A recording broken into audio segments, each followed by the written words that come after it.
মিজান এমনি খাইলে হইতো না। মিজান মিজান ভাই তুমি যখন দাঁত খাইলা না বন্ধু এটা আবার রাধানগর ভাই ভাই অনেক কষ্ট করছি এই ইলেকশনের জন্য, অনেক কষ্ট করছি। চাল খাইবেন?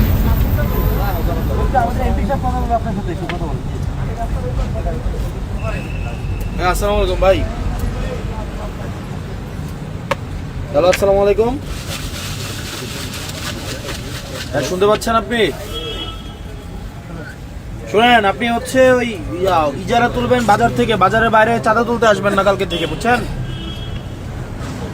বাজারের বাইরে কোনো চাঁদা তুলতে আসবেন না, কোনো চাঁদাবাজি চলবে না দেবিদ্দার। আপনি শুধুমাত্র বাজারের ইজারা নিচ্ছেন, বাজারটা হচ্ছে শুধুমাত্র কাঁচা বাজার। শুধু কাঁচা বাজারে এদিকে যদি আসেন, মানুষ যদি ধরে আপনাদের পিটায় পুলিশের হাতে তুলে দেয়, আমাদের কিছু করার নাই, কারণ চাঁদাবাজরা সবাই ধরে পিটাবে, বুঝছেন?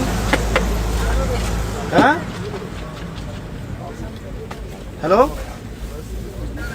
আমি আপনারে কইতেছি, কোনো টাকা আপনি বাজারের শুধুমাত্র ইজারা নিচ্ছেন, আপনি ফুটপাত, আপনি কারে কারে কইতো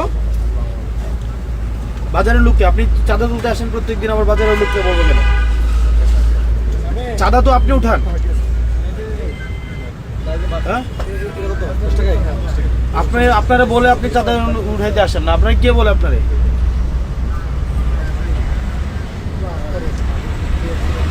কোন ডিলার? ওই সুদন ডিলার হচ্ছে চাঁদা তুলতে আপনারা পাঠিয়ে দেন, আপনি চাঁদা তুলেন। আমি যদি আপনারা বলি এবার গিয়ে খুন করে পরে আপনি খুন করবেন? আপনারা যদি বলি যে কালকে গিয়ে খুন করে আসেন এক বাড়ি থেকে, আপনি গিয়ে খুন করবেন?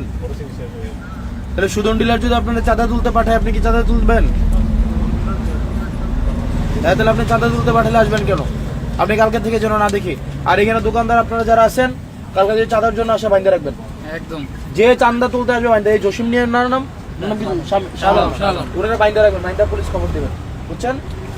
কোনো চাঁদার জন্য যে আসবে, আপনার এরিয়া হচ্ছে বাজার, বাজারের বাইরে যদি আপনি আসেন, আপনারা ধরে বাইন্দা পুলিশে দিয়ে দেবেন, এরপর কোনো কথা নেই, বাইন্দা পুলিশে দিবেন।